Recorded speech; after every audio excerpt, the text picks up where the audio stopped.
wrestling and MLB and NFL. Start us off, Jose. What you want to talk about? Yeah. Well, it seems like your team can definitely have this wild card playoff, so I think you guys got this if it continues as going. And as far as my Angels go, you know, there's going to be a lot of changes, and I mean major changes. So I hope they get it figured out after this season. But so what's your take on your team? You think this, everybody healthy right now and everything? Everybody, the right people are healthy. Your division's a threat? The right people are healthy, but the people that we don't need, that they're not really healthy, but we don't need them. But I was at the Marlins game yesterday, as you saw on my Instagram. That was the worst loss I've ever been to out of all Marlins games. We got beat 16-1, and in the second inning, Milwaukee was scoring like crazy. And wow. And what you call Milwaukee was scoring like crazy, and they're like one game behind. You guys are one game behind, right?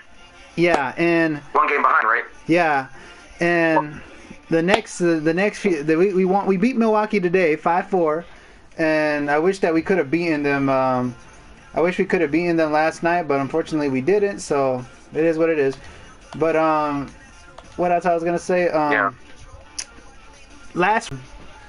This is the last time that they're going to wear these jerseys, which I'm going to miss. I wish they kept these forever, but unfortunately they're not going to do that. But I should, you know. Yeah, and then after the game, they did fireworks. People are going to want that jersey. Yeah, I know. And after the game, they did fireworks at the stadium for the fans, and they did fireworks for the fans after the game, which was really cool. Like being part of the fireworks, celebrating the 30th anniversary of the Miami Marlins. Was special, you know. It's good a moment to live it. That's good about these games, these events. You know, football, basketball, and everything. You know, it's good to live it. Yeah, and I just had a birthday. I didn't do anything but work. You know, that's all. Yeah, and what you call? I was gonna say that. What else happened at the game? I ate a lot of food. Because they were doing like, you know how hot dogs are expensive at baseball games or any event. But they were doing it 1990. Yeah, they were doing it 1993 style. $2 for a hot dog, and they're not going to do that ever again for the Marlins. So I was happy that I was there to get a $2 hot dog instead of spending like $7 or $5 for a hot dog at these sporting events. So I was glad I did that. Yeah, and yeah, and I ate a lot there at the stadium. That's the most I ever ate in ever. And yeah, it was good to be part of this season of the 30th anniversary of the Florida Marlins or the Miami Marlins. It was a great part. It was a great experience, you know, like learning about the history of the Marlins, learning more history that I never knew. And yeah, so this season was actually a great season for me as participating and as knowing some knowledge that I know. But hopefully this season we go to the playoffs, because that's what we're battling for right now. And then we got a game against Milwaukee again tomorrow. We got to win that. Like these next few games for the Marlins, we have to win. Like we got It's called a must win. Yeah, it's a must win. We got Milwaukee, and then we got the Mets afterwards, and then we got Pittsburgh Pirates. And, yeah, it's a must-win. That's the point. It's a must-win. Yeah, and well, I hope I go to a playoff game. I mean, it's gonna suck waiting for whole next season for baseball. So yeah, and I was glad to be a part of this season. And now that basketball is almost around the corner, I'm gonna try to go to some Heat games. Yeah, that's good. That's gonna be something for the NBA. See what they lead us through and everything. And I kind of saw on internet, I know I definitely had to like get well informed, but I've been reading that Bruce Willis is hospitalized, so there's no confirm of his death. The only disappointment was right here that the media went a little way, how do you want to call it, very intense.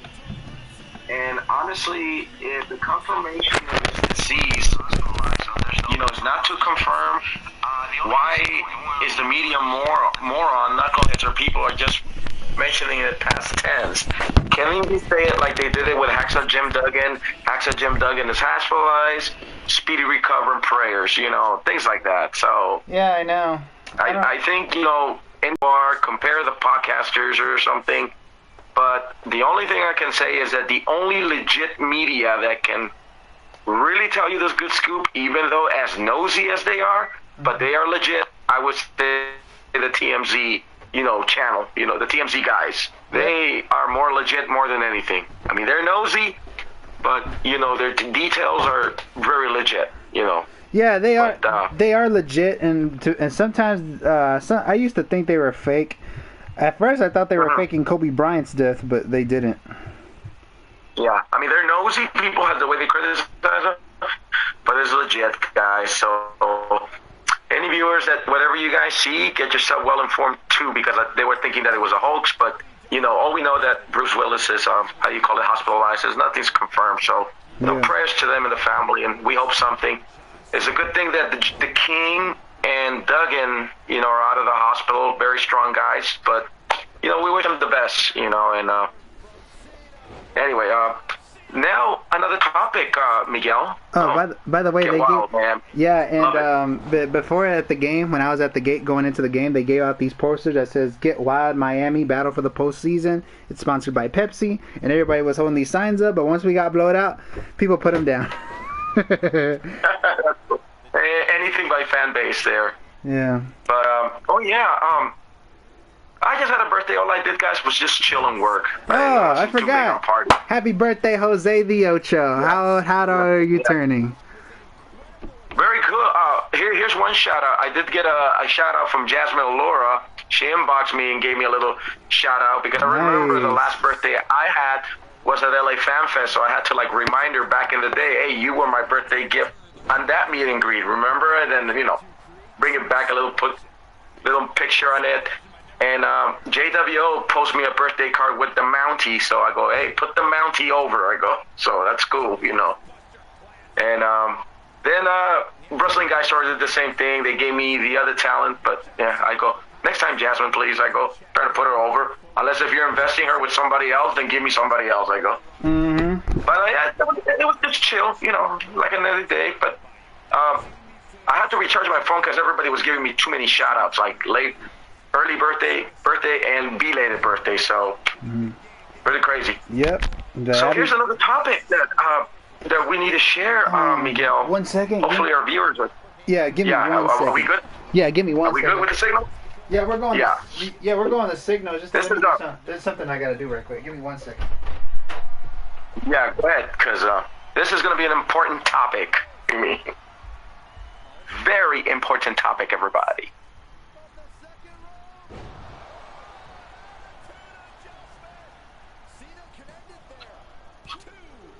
Signals are right? Okay.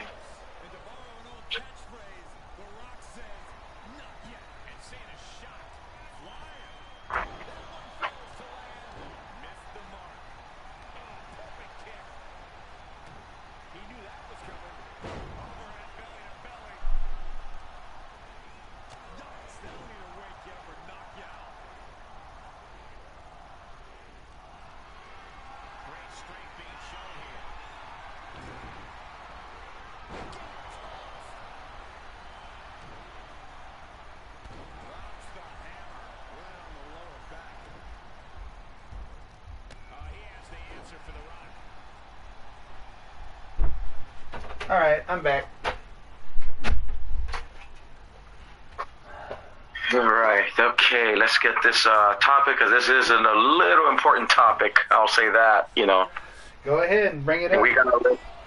We have to let our viewers know, you know, whatever they heard, you know, hopefully you guys can contribute this, because I have never seen, you know, Miguel, I have never seen a topic that has been so panicking with the releases that WWE and Nick Khan has been doing. And here's one thing, people, you gotta like really calm yourselves down how these talents are going through, because in general, you know, even Miguel can tell you the same thing. We're not a fan of people losing their jobs. I mean, we know how the feeling is losing a job, you know. But at the end of the day, you know, I think it's you close a chapter and you reopen one. So there's nothing tragic you want to feel about these guys. For them, it's a blessing in disguise. I think Dolph Ziggler, for him being released, I feel like he's been waiting for this opportunity for a very long time, because remember, 3 years ago, Vince McMahon and WWE declined his handshake deal. But it's not a surprise for me for him to be released. But anything you want to contribute about these releases? Were you surprised? Because I was not. This was told since WrestleMania, but the Mustafa Ali, I wasn't surprised either, because he wanted to get out. And honestly, they wanted to freeze. He's been requesting for so many releases, and WWE kept declining. And I told everybody that WWE, what they're going to do with Mustafa Ali is squeeze the orange until the orange is dry, and then you let him go. And I think that's what WWE did with him, They're canceling the Dominic match against Mustafa Ali, which, honestly, probably that would have been a boring match anyway, because Dominic ain't doing anything with that belt, So, any opinions? Did you wait it this? Okay, let me ask you, Miguel. Did you wait it for this release to be this soon or a lot later? No, because it came pretty soon as we expected. No, this soon. I knew it was gonna happen this soon. Yeah, because they released the people in the offices like Mrs. Warrior. So by them telling us that they release the people in the office, then the talents were going to be next. And honestly, I really am trying to imagine how Olivic feels of rehiring these people and then getting fired back. Yeah, but so far nobody. I'm sure. Well, the only person that he brought back that got released is Top Dollar from Hit Row. He brought Emma back. Well, he brought Top Dollar from Hit Row. He brought Emma back. But I don't know why he brought Emma back. According to what we're hearing. According to what we see right now, they say more releases are expected. So WWE's not out of the woods yet.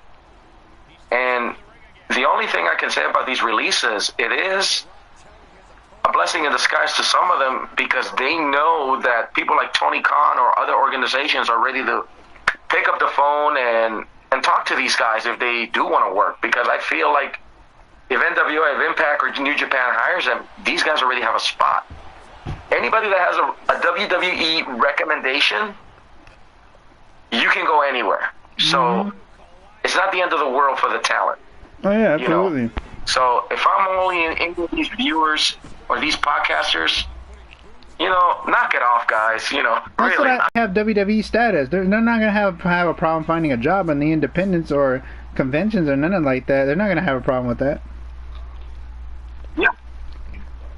Even Matt Cardona tweeted and saying himself, these guys are going to be all right. If Matt Cardona has been so over the independent circuit, man, no telling that how many indie promotions are going to want Dolph Ziggler, and how many people are going to want Benjamin, or Elias especially, But I feel like Impact will probably pick up Emma and Madcap Moss, because Emma feels like very back at home at Impact, and maybe Mustafa Ali can go to Impact and dominate the exhibition division as well. So I feel like that would be his move. Maybe for Ziggler, he can go to NWA and battle EC3 and take that belt away from him, since, EC3's been kind of calling him out, so there you go. But I hope or maybe Tony, because he's his brother, But I hope most of those talents go to Impact, because Impact really needs talent. Oh yeah, it all started with Trinity, dude, and you bring more, ex-talents out there, then Impact's on a roll, right now, I don't think AEW is not the solution right now, because I feel like AEW is going through so much shit with booking talents that I feel like maybe Tony Khan doesn't have any options to open up a checkbook and hire these guys, But I do guarantee that the only person I know he's going to target more will be Dolph Ziggler. Oh, yeah, absolutely. Because he has a brother for the company. But anybody else, I think he wants to attempt, but I don't think right now is the answer right now. He has to deal with the talents that he has now, and if I'm everybody, you know, you can have Billy Corgan and Scott D'Amore from Impact hiring these guys, or New Japan, you know. So, I mean, it's a new chapter for the new talents, and I feel like they are going to be very successful wherever they go. You know? But I think more is still to come. Any viewers out there contributing any ideas or any information they know that you've seen so far? No. Nobody hasn't said anything right now? So far, one person wrote, Hounds NBC said, sick trash game. I guess he doesn't like the 2K game, which is fine. I mean, yeah, it's not for everybody, Hounds NBC, so, yeah. Yeah.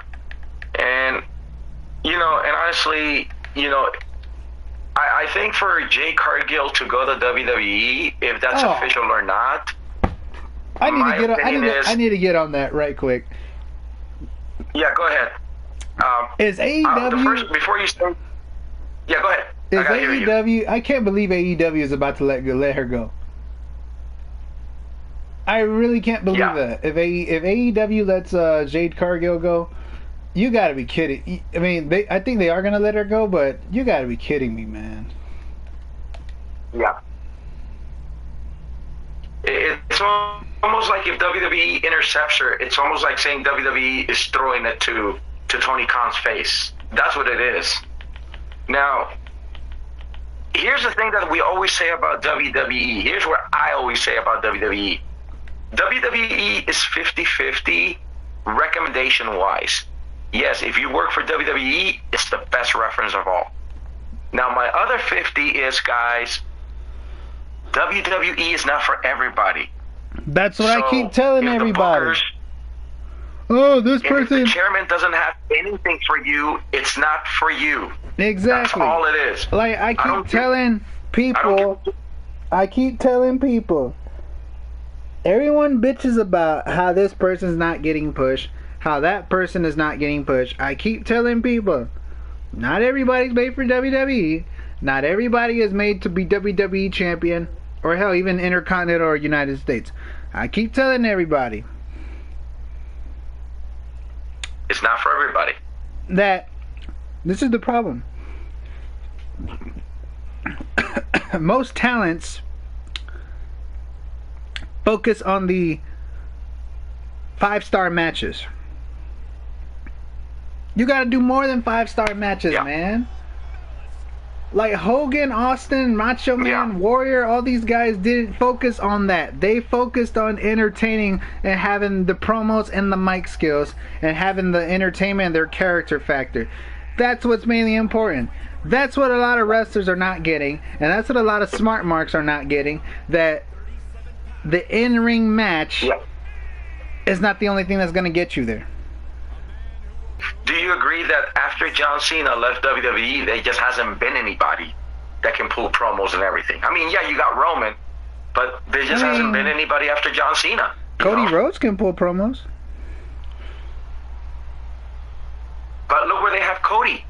From Brock Lesnar to Dominic, this is the situation that WWE has. And I don't know if you calculated it, Miguel, that when WWE sees their talents succeed somewhere else, they're going to be more hard-ass on them to try to promote them up.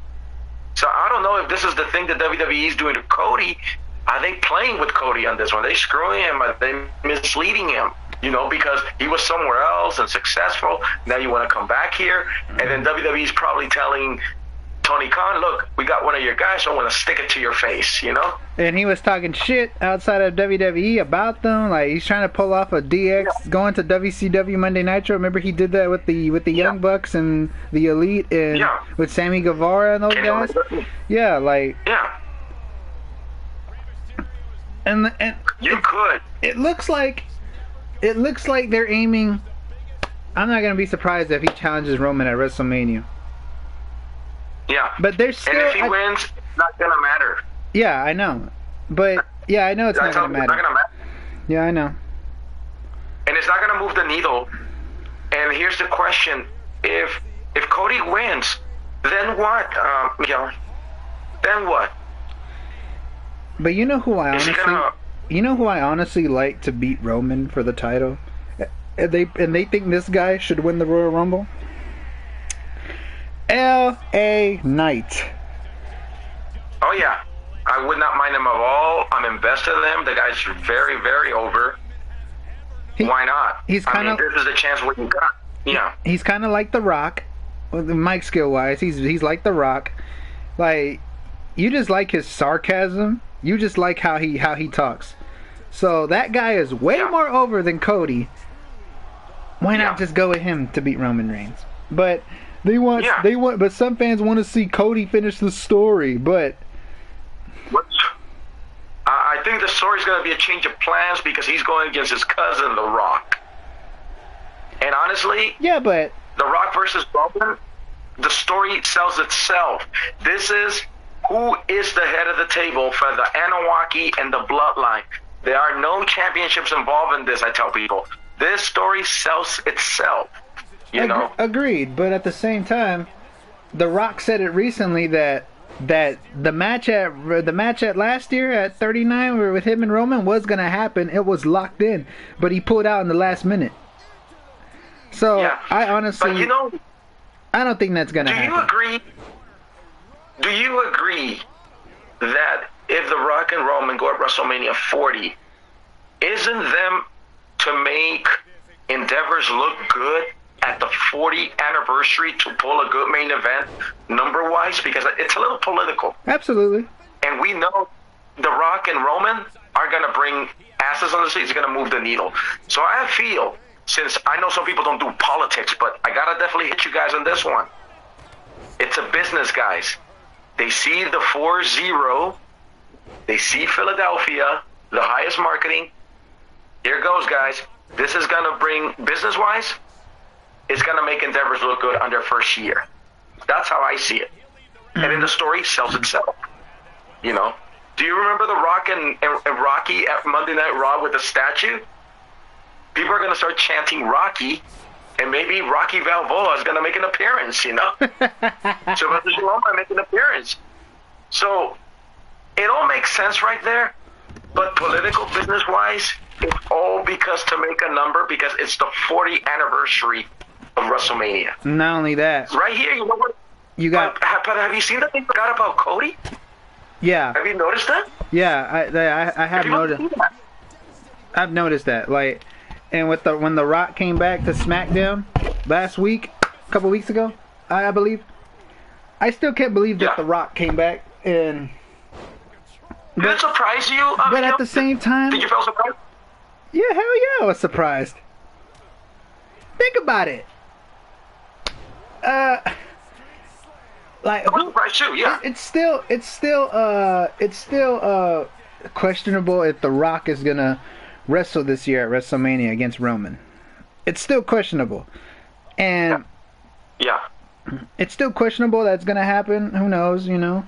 And I don't know. I mean, I really hope it happens because that's really gonna make money.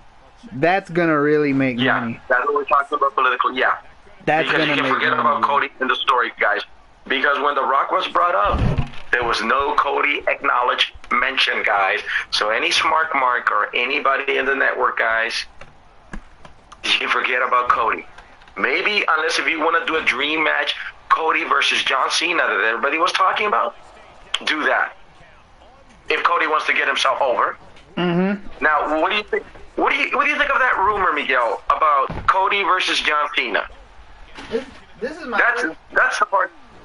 This is first Did you hear any news about that, or have any of the listeners have heard? Will there be a Cody versus John Cena? You know, that's the question of all. You know. I have not heard that. I have not heard that at all. Where'd you hear that from? You sure it's not from Wrestling Observer? No, yeah, Sean Ross Sapp, according to him. So, would it make sense? Do you want a John Cena versus Cody? Honestly, I would want LA Knight versus John Cena. I would rather that would probably be a Survivor Series if I'm mistaken. I would rather have Cody versus I would rather have what's his name? LA Knight versus John Cena instead of Cody. Yeah. Because right now, the only thing that Cody's doing is just feuding with the Judgment Day. Yeah, but actually, the Judgment Day is doing too. But now, like I said, I'm not a Judgment Day guy, but who's out there saying that the Judgment Day are the best? Because they're getting boring and they're getting way too exposed. And I told that to everybody. Mm-hmm. It's not working. I'm falling asleep on those guys. You know. I mean, those guys are okay. They're not too bad. I mean, in the beginning, I hated the concept, but I think they're all right now. Well, I like it now because there's no Rhea Ripley and no Dominic to be mommy shit on it. So that's the only reason why. Now, as far as the boos goes, I feel like the boos are very forced just to knock Dominic down. They can't even speak over it. And if you compare the boos of Don Callis, they're very legit boos, you know? Yeah, that is true. And I don't like that. I'm not a Don Callis the guy, but yeah. Well, he's going to put Sammy Guevara over, so if you want to talk heel tactics to Sammy Guevara, Don Callis is the guy that definitely will put him over right there, dude. Yeah. So hopefully that storyline puts itself over right there. You know, I mean, having Don Callis, you know, having a former Inner Circle guy on his corner, you know. Because, I mean, that's who Sammy Guevara was, an Inner Circle guy, you know. So hopefully their story works out pretty well, you know. And getting back to the releases, maybe Shelton Benjamin can go to Impact and reunite with Charlie Haas. World Greatest Tag Teams or Team Angle or anything. Who knows?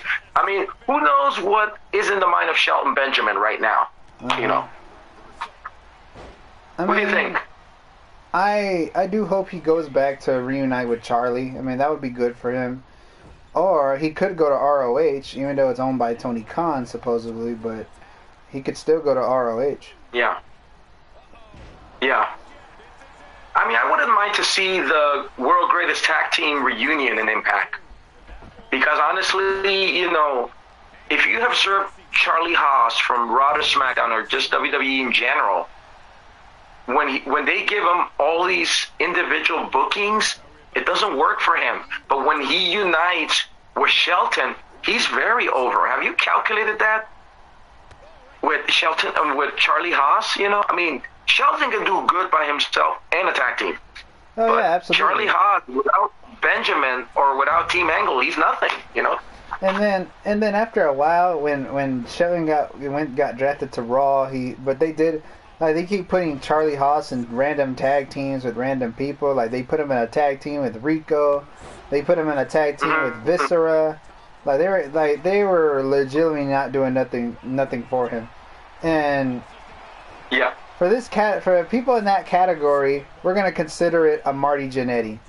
You understand it? Because a Marty Jannetty is when you break up with your tag partner, the other one has success and you get lost in the shuffle. Just like how Charlie Haas did with the World's Greatest Tag Team. Just like how Marty Jannetty did with the Rockers. Shawn went on and had great success rather than Marty Jannetty. And it's kind of the same with the Hardys. Well, not really, because Matt did have some success. What do you think of Matt Cardona and Kurt Hawkins? Because I see that Kurt Hawkins is very over with Zack Ryder or Matt Cardona. Do you think he's Kurt Hawkins is more like a Marty Jannetty wise if you have observed him? Yeah, I think Kurt Hawkins is the Marty Jannetty out of both Matt Cardona and yeah, I would agree with that. Yeah. Because Matt Cardona's very over. Yeah, and it's kind of like with Team 3D, the Dudleys. I mean, Bully Ray went on to become TNA World Champion, and Devon got lost in the shuffle.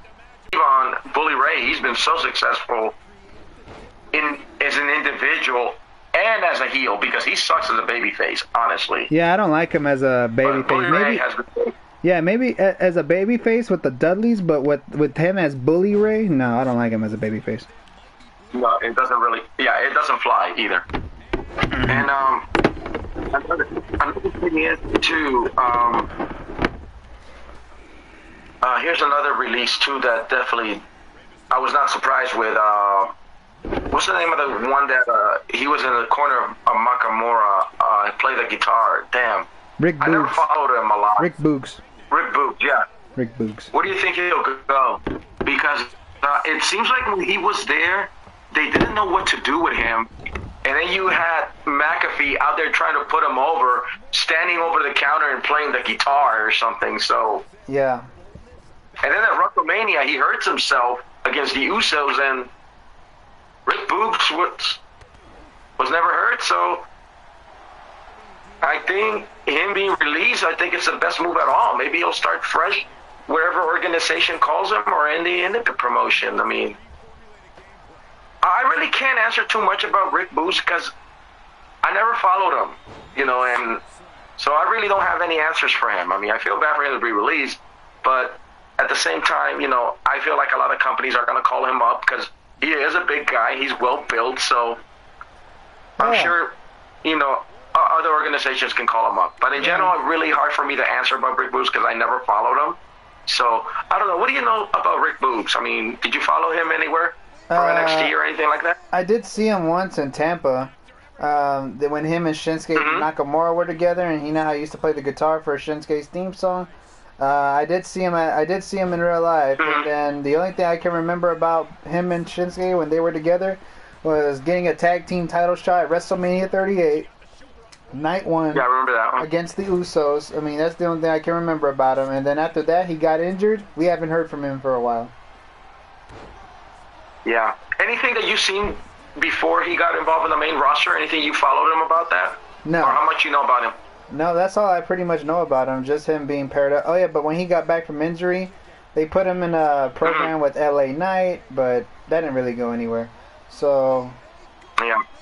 Wait, he was just jobbing. I would not be surprised. Yeah, basically. And I figured that Vince would probably like him because he's so built. I feel like that's why Vince would probably like him. Yeah, he was very built. And I'm surprised that... It surprises me that Vince McMahon disregarded that because he's always has a hard-on for big, strong guys and shit, Yeah. Well, he did it with EC3, too, and I thought he was going to have a hard-on on EC3. And he gave up then on... another reason... He gave up on Omos. Yeah. And, Commander Aziz has been released. Not surprised by that one. Aziz. Yeah. So, I'm sure NWA can call Commander Aziz, because if you hire Voters Clay, you're gonna hire Commander Aziz, So, because I mean, I don't know, Billy Corgan, NWA loves Giants, man. So, NWA is your open door. Maybe give EC3 another rivalry out there, or Sandow out there. So we'll see. I'm not gonna lie. Maybe Dolph Ziggler could fit in NWA power. Oh yeah, and here's another one. This doesn't surprise me. Aaliyah, she got released, so yeah. Maybe she can model or she can be an actress. Who knows what her next move? But I feel like a lot of people can open the door for her.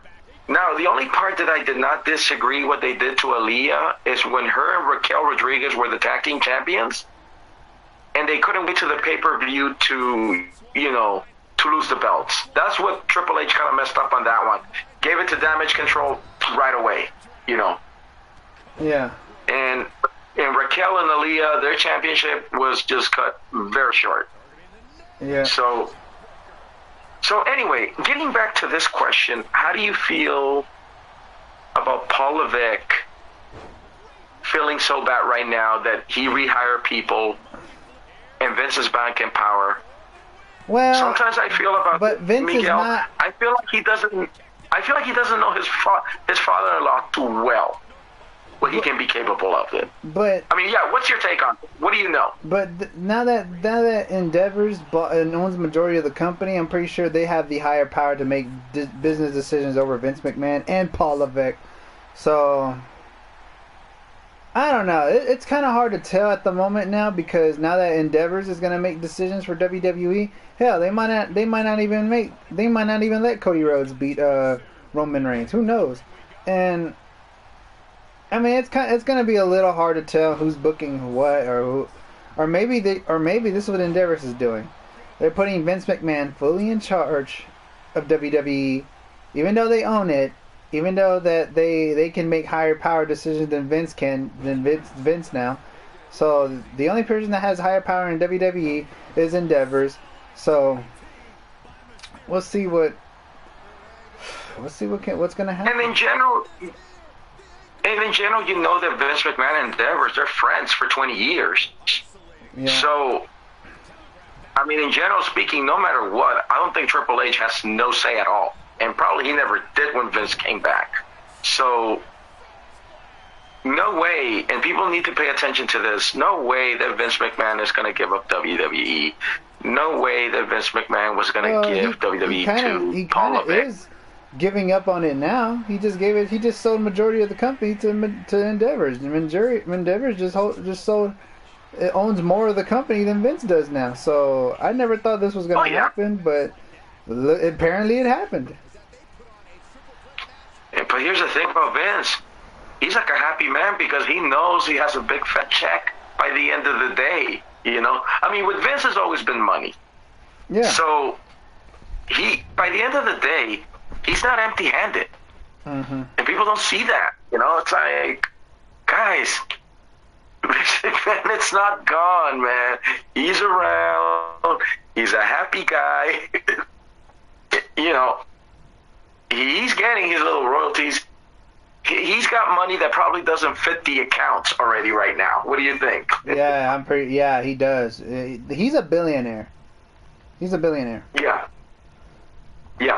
Because the other companies, they say they wanted to buy WWE, but they didn't want him in charge. They wanted Stephanie and Paul Levesque in charge. And most of all, this is one thing that Triple H did not succeed of doing. Not getting rid of Bruce Pritchard, Kevin Dunn, and Nick Khan. Those are the original Vince McMahon yes men and the original stooges, okay? Yep. Briscoe and Patterson were only gimmicks, okay? Mm-hmm. But Nick Khan, Kevin Dunn, and Bruce Pritchard, those are the reality real stooges, you know, and the yes men guys. So they're not going anywhere.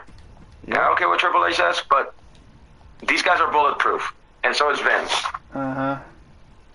Absolutely. So I just feel like Paul Levesque is not definitely bulletproof, and I don't know if he has any plans to pull out anytime in the future because he feels like there's mixed feelings going on in the office and in the locker room, you know. Yeah. Because he doesn't have. I mean, personally, Triple H doesn't have a say. That's what gets to him the most. He doesn't have a say. I just feel like he's a personal errand boy now, you know. Yeah, pretty much. You know. Because if Stephanie stepped down from this company, I just feel like Stephanie didn't want no part of it. That's how I feel. So I have a feeling if she left the company, she didn't want a part of it, you know. Mm-hmm. So I can only hope, you know, Paul Levesque makes the right decision for himself and his family and his future, because he doesn't have a say anymore. He never did anyway. So yeah. It's just that who would ever thought? I just still can't believe that Vince sold majority of the company to Endeavors. I can't believe that Jade Cargill, that AEW is literally gonna let Jade Cargill go. And what else is there? What else is coming up next? Oh, I forgot to mention Bray Wyatt is no longer with us. She's not gonna be over. Huh? I feel Jade Cargill's not gonna be over. I mean, if Jade Cargill goes to WWE, because I want to hear from her, she only can go there for a recommendation. Yeah. Give her a year contract or 3 years, whatever the short contract, and that's it. She can go to Hollywood or anywhere and say, hey, I work for WWE. Can you get me this and that? And honestly, you know, she's married to former Angels, Brian Pittman and everything, so supposedly, I don't know how much that's going to move the needle in Jade Cargill's behalf, you know, that she's married to a former Angel guy, you know. Yeah. But I don't know if that's going to mean anything of it, you know. You know, she's married to him, she's got a kid with him, with her and everything, but I mean, I'm pretty sure that her matches are going to be better in WWE than they are in AEW. And is the promo. I wonder how her promos are gonna be like, because she says she's not gonna be able to say stuff like how she did in AEW, because WWE is PG, remember? And I doubt she's gonna say cut the shit Michael Cole or cut the shit whoever. I doubt that's gonna happen. So it's gonna be a whole different environment. Oh yeah, Michael Cole's not gonna get him. That's what she has to understand about that. That she's not gonna get the cut the shit promo. And probably Michael Cole's going to say, dude, I ain't Tony Schiavone, okay? I'm Michael Cole, you know? So, I just feel like... AEW.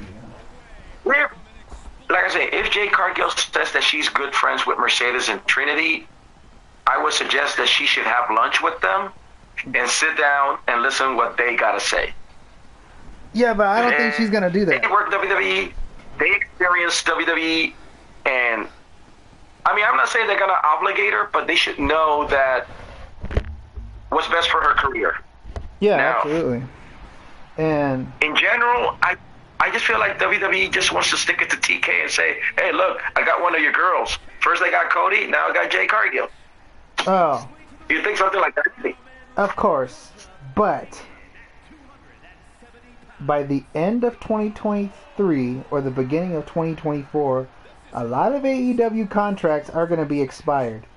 And if they lose MJF and MJF goes to WWE, oh, AEW's going out of business. AEW's done. If they let MJF go to WWE. Yeah. And unfortunately, when it comes to MJF is not going to be doing the promos that he's doing now. That's one thing about Max. They're not going to let him do any of those promos that he's doing now. But can you imagine? Now, But can you imagining him going to WWE and AEW? It wouldn't surprise me. Will be very stupid if they let their top star, the best guy they have there right now, go to WWE. Yeah, and this is the WWE's all saying. Anything can happen. That's the number one thing. And never say never. That's one thing that WWE has been successful. Those two words, those two things, those two statements. Anything can happen and never say never. For now, in general, I really want to hear out of Jade Cargill's comments if she officially is or not. Same thing about Edge. I want to hear from Adam Copeland if he's going to go to AEW, if he's going to continue WWE, or he's just going to retire and be with his family. So if I'm anybody there, guys, don't get too misinformed about Jade Cargill and Edge, because we have not heard nothing from them. Yeah. So time will tell.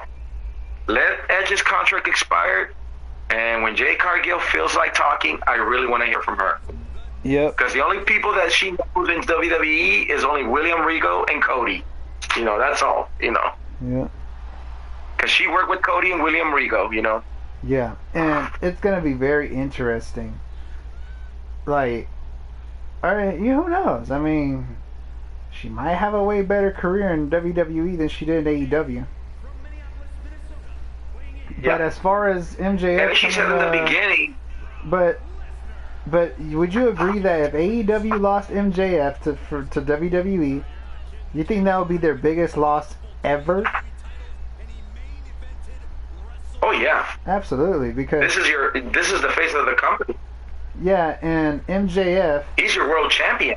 Yeah, like if I had to rank wrestlers, who's the best today or who's the best in the business, number one would be Roman Reigns, and number two would be MJF.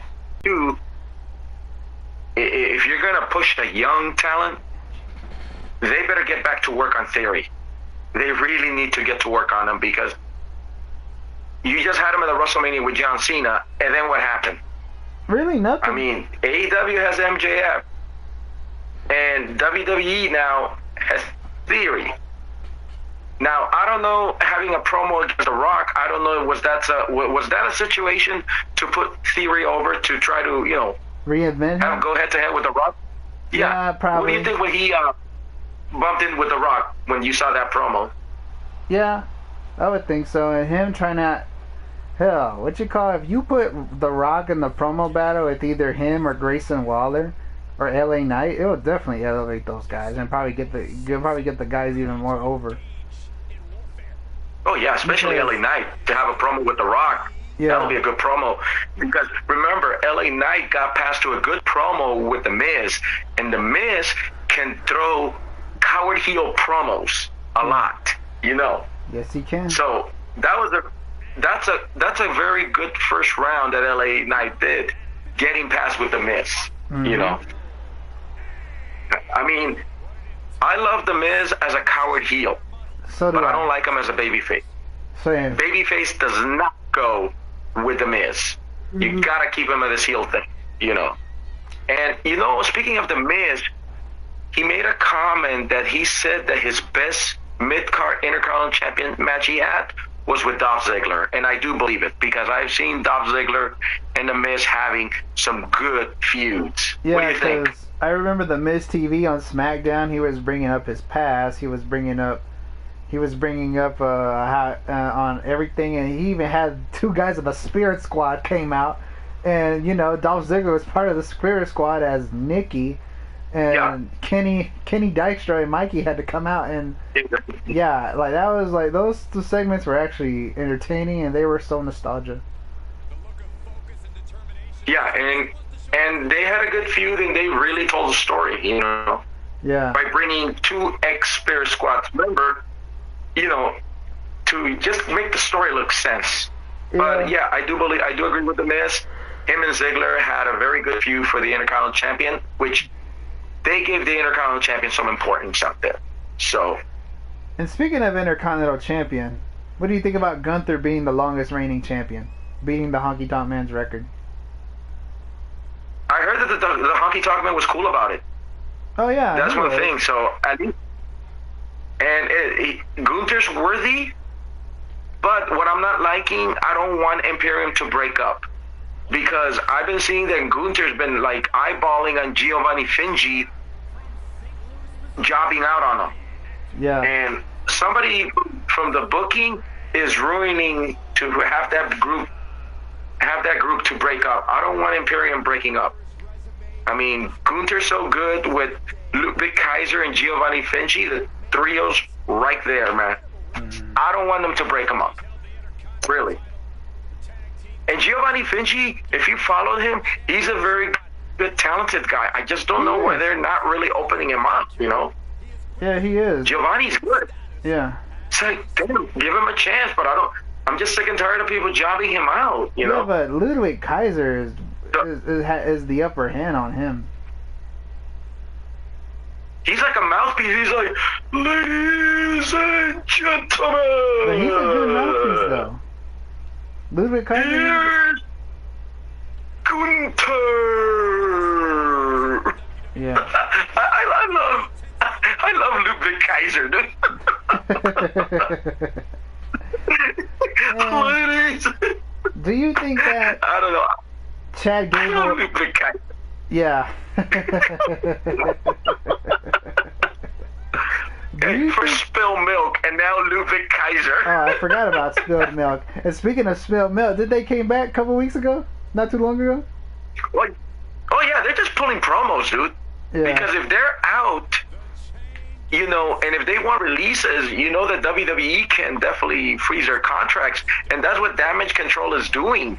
You know, they're just going out and doing promos so they can think they have work instead of healing, you know? Because I think that the talents have noticed that you're taking time off a lot, WWE will freeze your contract. Yep. Now, let's get back at this, Miguel. I know the releases have been taking place, but here's one thing that definitely really annoys me with WWE. What's that? No compete clause. No compete clause. Yeah, I don't like that. Well, thanks a lot, Lex Luger. You started that. Well, because they don't want him to succeed. Okay, number one, they don't want him to go AEW or any other organization right away. So they don't want him to succeed. They want to rust him out. But in general, Vince, are you realizing that you're throwing away money to the talents you just release? Really? Yeah. It's a throwing away money. You know, no compete clause should not exists in WWE. Well, the other organizations don't care about no compete clause, but WWE should get rid of their no compete clause shit. Just let them go. You say you want to get rid of them? Here, get them out of your lives. Let them succeed somewhere else. Stop worrying about them with the compete clause. That's what I'm saying. Like, well, thanks a lot, like, Lex Luger, for starting that, but it's still not a good reason to have a no complete clause. Yeah. Hey, look at Rick Rude. He never had enough compete clause and went to Nitro at that same night from Raw to Nitro. Wow. Now, Rick Rude did not have a no compete clause, okay? I wonder didn't how even he exist got for there. no compete clause. I wonder how he got there. Did he took a private jet and then flew to wherever that got him there the fastest and appeared on both nights? Well, because the destinations were close. I hear they were very close to each other, you know. Yeah. So that's why he definitely took that whole one night. And I told everybody, at that time, no compete clause didn't even exist. Like, oh, so actually, it did. Rick Rude from. It did exist. But the thing is, it started existing when Lex Luger first did it. That's when. Well, he was at the mall, remember? Yeah, but that's when the no complete clause started. When Lex Luger came on Nitro. Well, yeah, when Bobby Heenan said, "Hey, this is a public ball. He can do whatever he wants." Remember when Bobby Heenan said that? Yeah, I remember that. Public ball, he can go wherever he wants. Yep. But Bobby Heenan is Bobby pretty Heenan, much right. Bobby Heenan is pretty much right.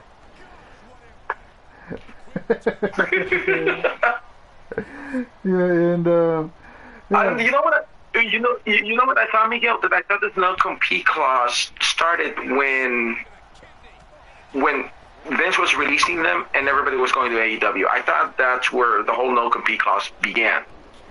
You know what I mean? Instead of WCW, people going to WCW, WWE, or people going to WWE jumping WCW.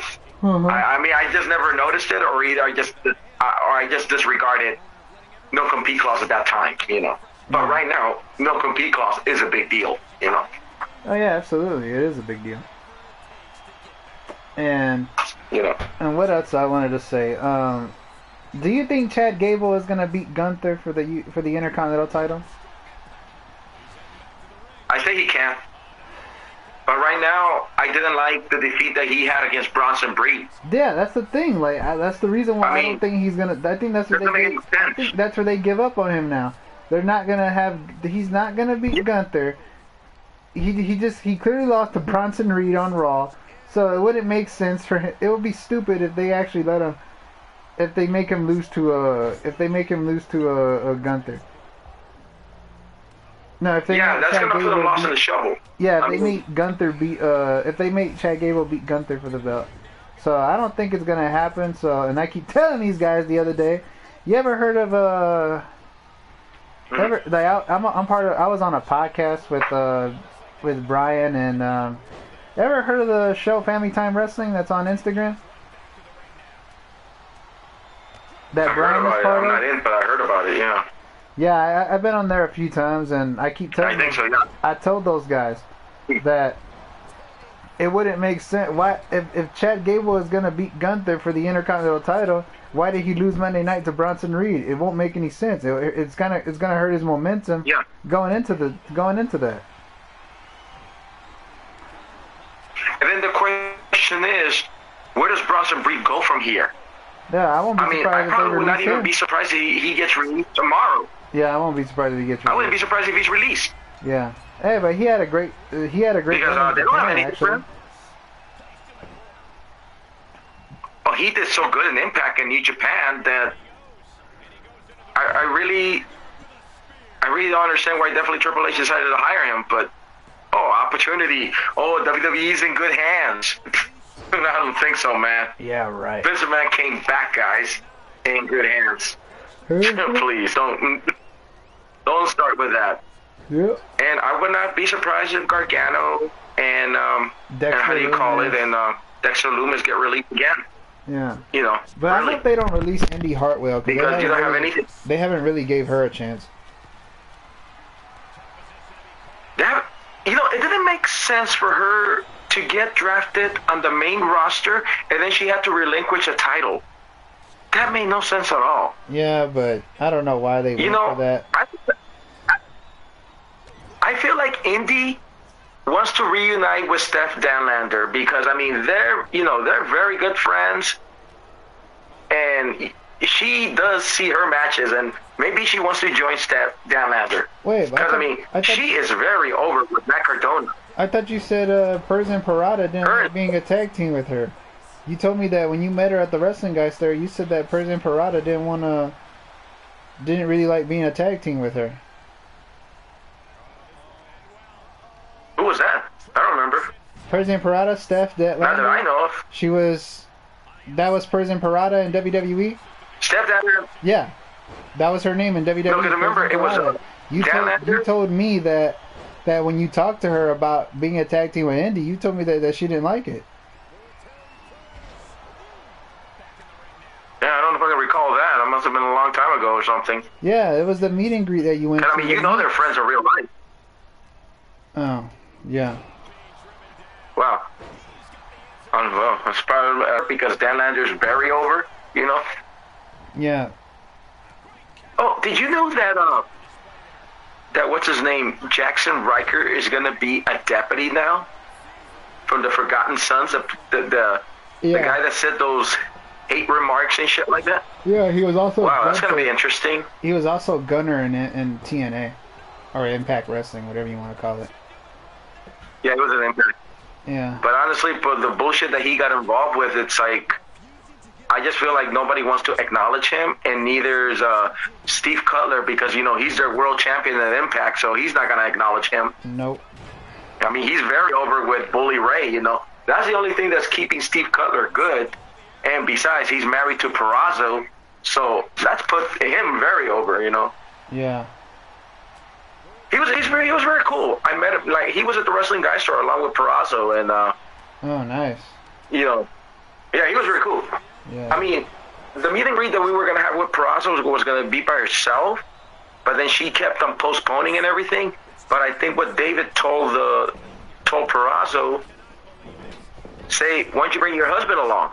And I think by him speaking to Steve Cutler, I think because of his reason, he must have like persuaded her, hey, man, let's go make some money, this and that, you know. Yeah. So, for the sake of Steve is why she showed up.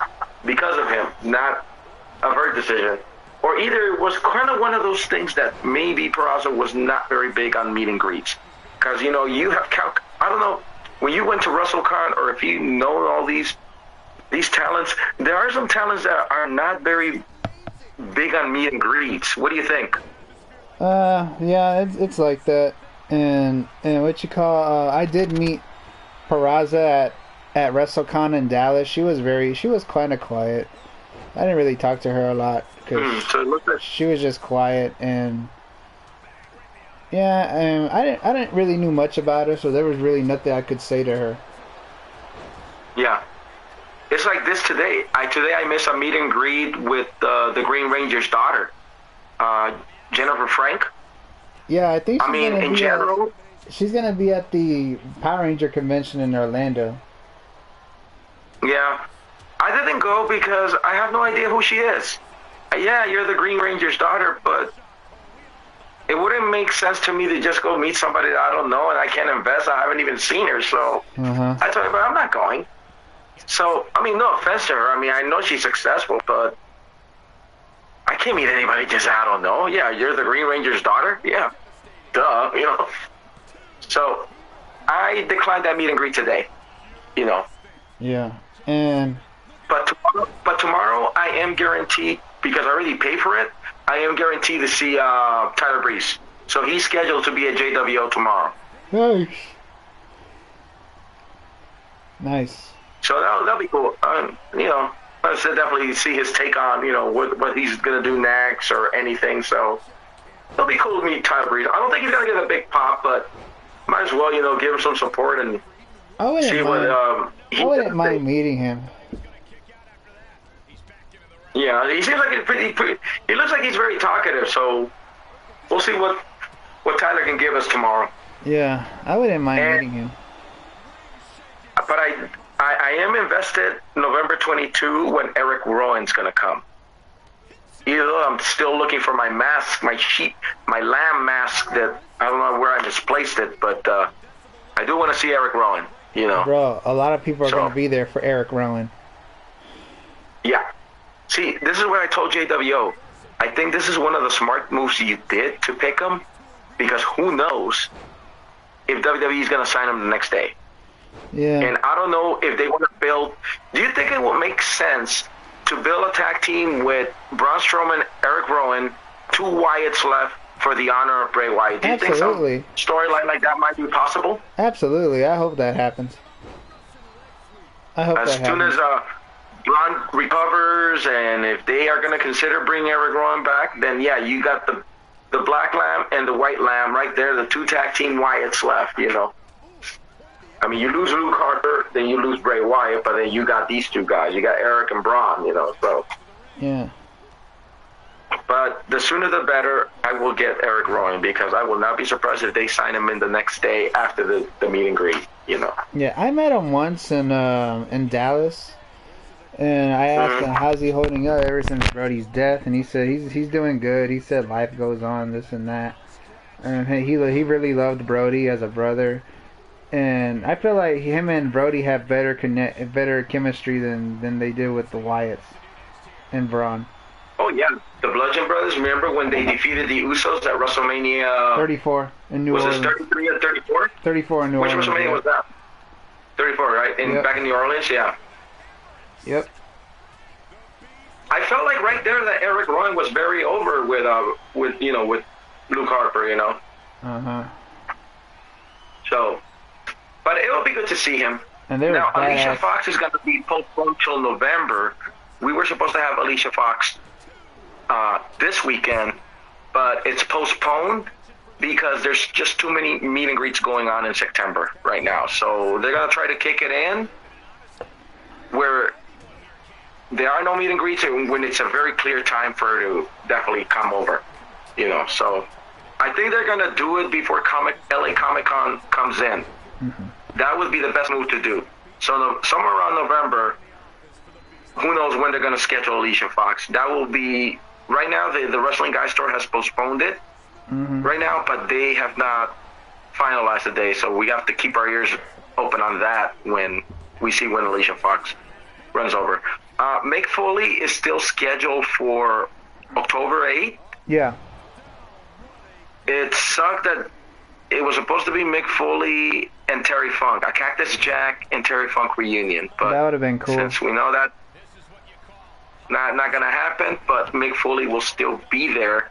Now, I might make it to that. I already met Mick Foley, but at that time I'm booked to another event to go to the ToonCon meet and greet, which means I'll meet Johnny Bravo, the Odd Parents, the voice of Gizmo from Gremlins, Warner Brothers cartoons, Nickelodeon cartoons, and Disney cartoons on that one. So it's only going to be voices of cartoons. So if that convention goes as scheduled, I might go see Mick, but if it's going to take me all day long, then sorry, Mick, you know, so.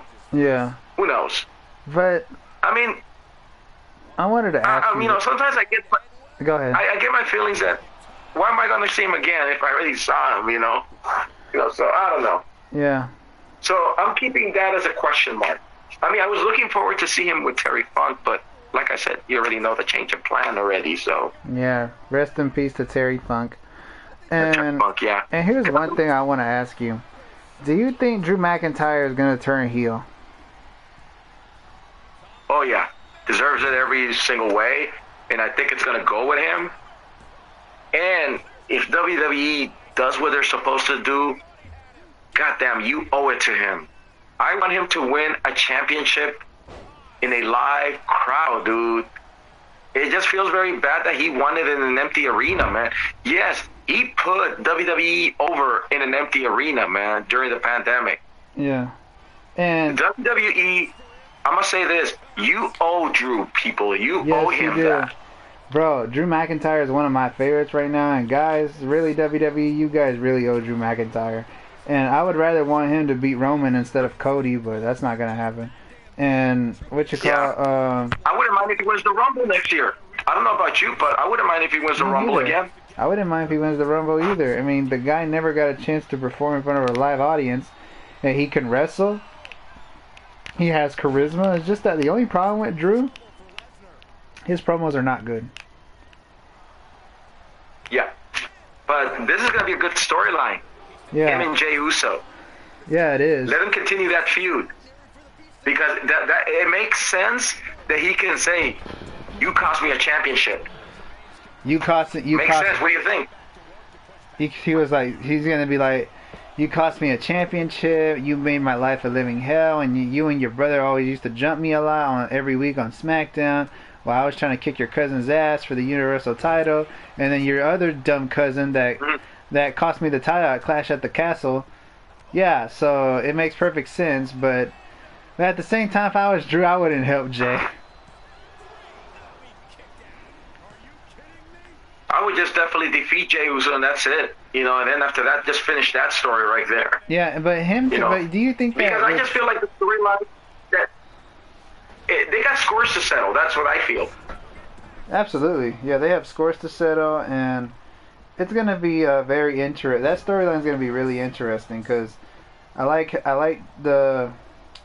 And then once Drew turns heel, they're gonna set up a program of him fighting Cody Rhodes as his next feud. And I'm also hearing that Kevin Owens might turn heel because he doesn't trust Jey Uso. Yep, that would make another good story too.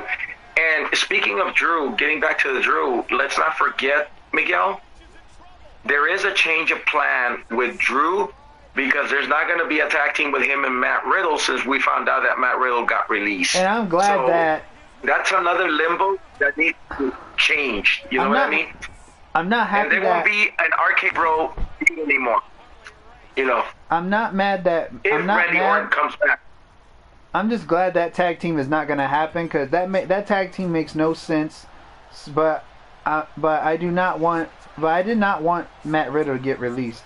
I'm not too shocked by his releases because he does get into trouble a lot and he's been doing a lot of stupid shit. But that's on Matt Riddle's ass. And another thing I wanted to say is that so that tag team makes no sense. I don't know why they're going to pair it up. Well, they're not going to pair it up now that Matt Riddle's gone. So Drew is going to be the solo guy that I want him to be, and it's going to be good for business.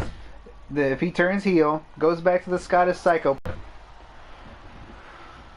Yeah. Here's the thing. Good thing, and you brought this up too. I am surprised for Matt Riddle to get released because when Endeavor's merging with WWE with UFC, I thought he was going to jump around from UFC to WWE because remember, he was an MMA guy. Yes, he was. You do bring a point. Since he got involved into a lot of BS and personal issues, then it's not going to happen. So maybe Shayna Baszler, because, she was MMA and her and Ronda can reunite or something. Yeah. And then here's another one that's very interesting. A lot of people are not too happy about the return of Nia Jax. What do you think about that? What's your take on it? Are you surprised or? Not surprised, because I knew eventually they were going to bring her back, but I thought they were going to bring her back to be part of the bloodline. Yeah, that's what I thought too. And honestly, she's a cousin of The Rock and she's a cousin of the bloodline. So if I'm the fans, stop complaining about Nia Jax because she's an Anunnaki, she's a Johnson, she's a Fatu, she is a bloodline cousin. So if you're going to politic that one, you're going to lose. Yeah. Nia Jax is with the bloodline family. That's all I got to say. Yes, yep. So stop bitching about that she's unsafe and her hole and everything. Shit's not going to work for you guys. Yeah, my hole. That thing is too funny. It is funny. Here's the plan, and I think the plan's already changed for the Wrestling Guy store. They were going to invite her. So now it's not going to happen.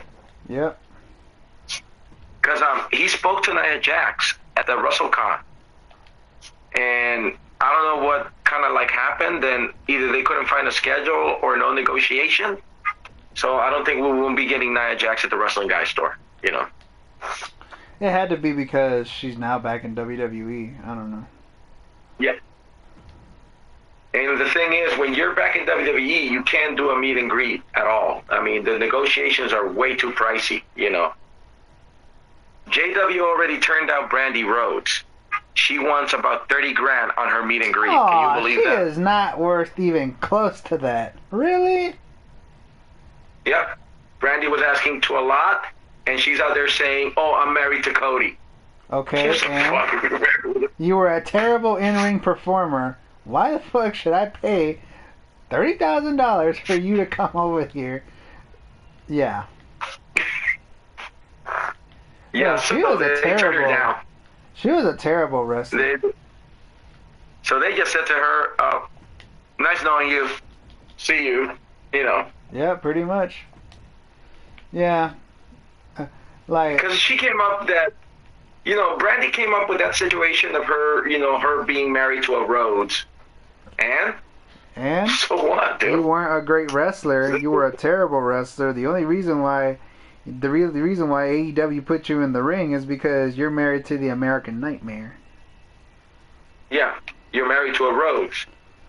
I mean, in general, you don't see Trinity, a.k.a. Naomi, going out there and saying that she's married to a bloodline, you know. Nope. Yes, she is in general. Because Trinity is established. She's advanced. She doesn't need the bloodline to get her over. Yeah. She's married to it, but you don't see her going, "Oh yeah, I'm married to Jimmy Uso." We all know that, but she doesn't have to go through all that, people. Yeah. Trinity's over, and look how the way she's doing Impact. People are jumping in the bandwagon of Impact because of Trinity now. Yeah. The women's division is very good. I say, you know what? Impact has the best women's division than AEW and WWE. Because at least the women's division in Impact, the feuds are good, the roster's good, and they got stories. You know. That's a strong statement. Because... And don't be surprised. I probably would agree with you about match, AEW, but not WWE. Yeah. Well, we thought that AEW was going to succeed, but, you know, I'm seeing so much lazy booking on the women's division. I think ever since that Britt Baker lost her belt, it just like whoosh, just went down. Yeah. You got to put her back on the map again because without Britt Baker, you don't have a women's division. You know, it's like, and the thing is, you know, the good match that Impact is having with the women's division, probably they're gonna do another feud, a third feud with Trinity and Purrazzo at their own WrestleMania, at their own big pay-per-view, Bound for Glory. Because I hear that Purrazzo's contract is expiring in December, and I don't know if this match is gonna make her be the last match or make her reconsider to see, you know, if she wants to stick around or not. So they probably can finish the story of Bound for Glory, but I don't know what kind of stipulation that match is going to be for them, you know. Yeah. But Bound for Glory, like I said, is Impact's WrestleMania for them. Yeah. So they're definitely going to do it at their biggest stage, Bound for Glory. Yeah, and what do you think of... I saw some clips of the 1,000th episode of Impact. Man, I felt like a child again. Watching Angelina Love, Velvet Sky back on Impact Wrestling and seeing Awesome Kong back on there. People.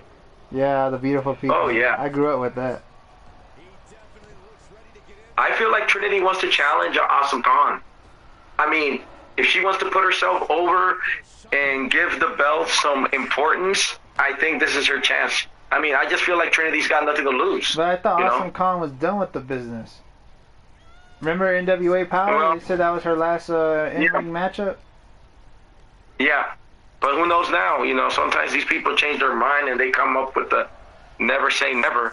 I mean, if you saw in one of the clips of Trinity, you know she took a bump at the table against one of the male athletes. Yeah. Once I saw Trinity take a bump, I go, Rhea, pay attention. Trinity took a bump. Why don't you take a bump? I'm sorry, Miguel, but I keep on bashing mommy so badly. You know, taking a bump. She'll be more badass if she takes a bump, you know. Yeah, but supposedly now she's hurt because I think Nia definitely put her under commission. Yep. And on this time, you got hit by a woman, okay? You didn't fucking get hit by a man on this one. So, come on, Rhea. Get into reality, because I'm going to take this from Paul Heyman. And this is something that I'm going to bash the Judgment Day out of this. Yes, you guys are champions. But this is what I have to say about Rhea, Dominic. I love you, Damien, but no offense, it's going to have to go to you. Senior Money in the Bank and Mr. Tranquilo Finn Balor. This is what Paul Heyman said to the SmackDown guys, and you're going to get it the same thing. Title holders, title holders, title holders, title holders. There you are. But Judgment Day, you're title holders. Yeah, but now that Seth Rollins might take some time off, and they're probably going to make Damien as champion. I wouldn't mind him. I wouldn't mind it either. I would not. I would rather prefer him than Shinsuke Nakamura. Because if you want the storyline for the Judgment Day to break up, it's got to be the briefcase. Yeah. The briefcase has to create a story, and then J.D. McDonough has to be a very good instigator. Yeah. You know, to make the story good. Honestly, right now, you're using J.D. McDonough as a jobber tackling dummy right now. Yeah. You're not recruiting him in the Judgment Day, you know. So far, the Judgment Day, they're all title holders. That's all they are, title holders. So until Senior Money in the Bank cashes it in, then he will not be a title holder right now. But for now, the Judgment Day, they're all title holders. That's all they are. Yeah. Way to go, Paul Heyman. I like that word. I like that promo. Title holders, title holders, title holders. Yeah.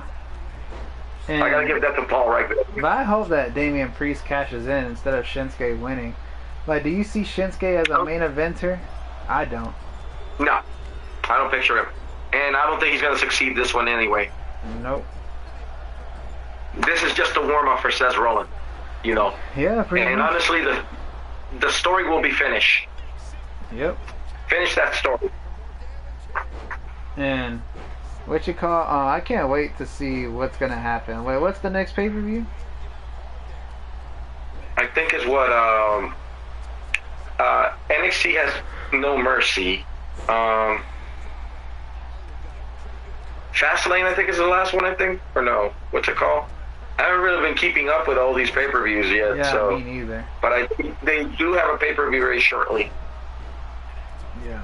But I'll look into it, see what pay-per-views they got next. But if I'm going to the Royal Rumble or not, like I'm still trying to I'm trying to wonder when the tickets go on sale.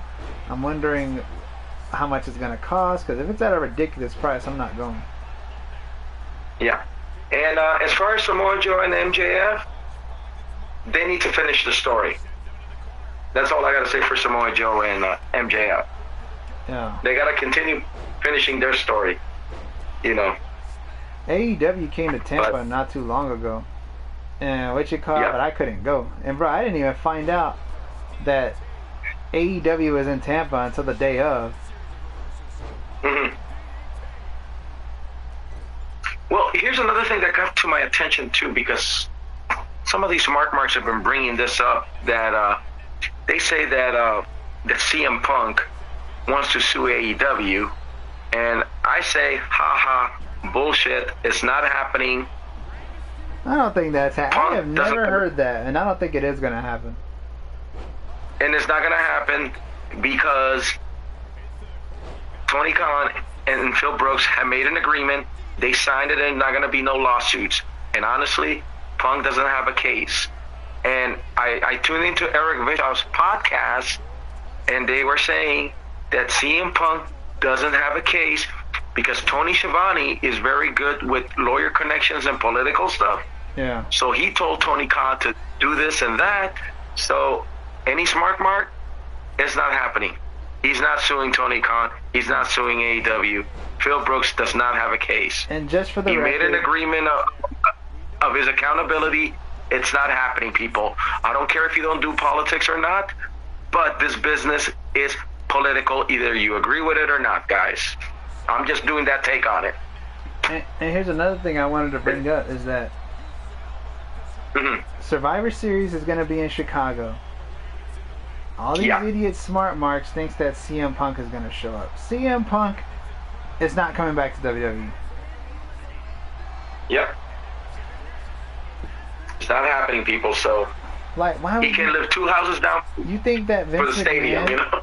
You think that Vince McMahon and Triple H is going to want to deal with this crap that he brings to the table? Yeah. They are invested on everything, people. So yeah, they are invested in other things than Phil Brooks. And you don't think that Phil Brooks is not going to want to win the title from Roman Reigns? Of course he's going to want to win that, but I'm pretty sure Vince wouldn't, or whoever's hired now ain't going to let that happen, because Roman Reigns is your top guy. Yep. Yeah, that's all. Yeah. And I've been hearing some breaking news about Jon Moxley that he's got arthritis and he's been going through a lot of health issues, man. I hope this guy's okay with it. He just he lost the international champion to Phoenix. Yep. Yeah. Honestly, let me give my opinion about Jon Moxley and that champion. That belt is too beneath him. I don't know what was the point for him to get that championship. From AEW World Champion. I think they did it because they're trying to make it relevant. And when it comes to Orange Cassidy losing to Jon Moxley, Orange Cassidy should not feel any shame of it because Moxley is a big name. So tell people, don't be bashing Orange Cassidy that he lost. No, there's no shame for Orange Cassidy to lose to Jon Moxley. We all knew that was going to be a loss. This is Jon Moxley you're talking about. I would be surprised that maybe Orange Cassidy will pull a fuckery, but in general, no. He was not going to succeed against Moxley, and it's no shame for Orange Cassidy to lose to Jon Moxley. And besides, he's very over. He put up a fight. Now, as far as Moxley goes in his injuries, I hope he's okay, man. And if he plans to retire, if his health issues are tough, then he really needs to pull out. You know what I mean? Yeah, he's really going to have a bad age with all those hardcore matches and all these crazy bumps he's been taking over the years. Yeah, he's been, keeping the Terry Funk, tradition. I mean, I can appreciate that, but probably if Terry Funk was still alive, he would tell you, hey, dude, dial it down, dude, relax, Yeah. Probably Mick Foley's probably telling him that, Yeah. Because he's good friends with Mick, Yes, he is. But hopefully, everything's okay with Moxley right now. And Phoenix, he's a good international, a good champion. So he'll do good to defend it, And Ray Phoenix is a world champion in AAA, so he probably would have a great run with the international title. And they're trying to make the belt, like I said, they're trying to make the belt relevant. And I think that's the reason why they put the belt on Moxley. Like and just today, now Christian is the TNT champion. TNT, yeah. But you know what? I love Christian as a heel, dude. I hope he keeps at this heel thing, man. So do I. I don't mind the heel thing, And as far as Collision goes, I can't answer Collision because I don't watch Collision. So sorry, guys. But I don't know about Miguel. I don't think he watches Collision either. I don't watch Collision. I never watched one episode of Collision. Never saw the beginning either. No. It doesn't CM Punk or no CM Punk. I just still never watched it, people. So I would rather. I can't tell you guys. I just never watched it. I would rather watch my baseball games and my college football games over that. Like today, the Hurricanes blew out Temple 41-7, and the Marlins beat the Brewers 5-4. So it was a good day for me, to be a Hurricane and a Marlins fan. Yeah, and honestly, I was at the party, so guys, so I can't answer you about Collision, guys. So Yeah, and that's all I gotta say about that part. yeah, So I was and at the movies or something. and they're probably going to be taken off the air soon. I would not be surprised. So Tony Khan definitely And be and stop worrying about what WWE doing or what other organizations doing. grow some balls. That's all. Start being a leader Yeah. to your players, and start being a leader to all your employees like you're supposed to. So yeah. Yeah, because now you got the Jacksonville Jaguars to definitely worry about, man. That's too many hats, so. Well, he's not. But I doubt I doubt Tony Khan has anything to do with the football team. I think it's mostly his dad. Yeah. Yeah, but I don't want to see him on the sidelines. Oh, Tony Khan's over there attending the games. Like, no. Yeah. Focus on your work, man. Focus on your work. Yeah, and if you don't, AEW is gonna die. Yeah, But I would not be surprised. But good thing we were successful. You know what? Good thing, Miguel, we were successful buying the video game. So that'll be my souvenir to keep. Yes, it will. That's all I gotta say. Yeah, and I have to attend a AEW event before it even dies out. I couldn't attend a WCW, but I gotta attend a AEW. So now you have a collection. There you go. Have you ever attended an AEW event? No, I missed it. I only went to the meet and greets of LA Fan Fest. The day, remember, I told you I went to go meet Rip Velvet and Kiera Hogan and Greg the Hammer Valentine that time. That was about it. That was my only meet and greet event of AEW up at LA Fan Fest. And speaking of LA Fan Fest, it's been canceled. So I will not get to see Psycho Sid at this meet and greet. Or Scott Steiner was going to be there. And Ariel was going to be there, and Alexa Gracia, but nah, it's not happening. So Ariel, hopefully, the vampire. Yeah, remember that vampire? Yeah, her. She was going to be invited to that meet and greet. Yeah. Yeah, she used to come out. So with anyway, yeah.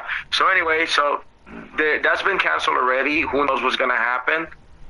And honestly, I wanted to see Psycho Sid badly, but hopefully, whatever works out in the future, they do another meet and greet with Psycho Sid, That was my only concern to see him, But a lot of people have been saying that he's been canceling meet and greets, or either he's not too big on meet and greets. Who knows? But time will tell, If I ever run into him, I hope he reconsider Sid, please. I hope he signs my WCW World Heavyweight title. Yeah. I go, Sid, come on, man. If you're hearing us, consider it, man. We want to see you, Sid. And I want to give him a fist bump, like how he used to do in the crowd. Yeah. Psycho Sid. Yeah, but I like him better in the WWF than WCW.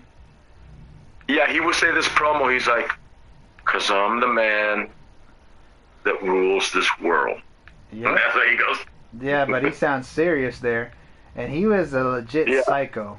So, Psycho Sid had a cool ass power bomb. So yeah. I love him more as a heel than the babyface. The babyface did not go too well. Babyface will never go good with Psycho Sid. The heel will always. If you saw the match made from hell when he was a special referee, it did not go good for Sid. Oh my God. Anyway.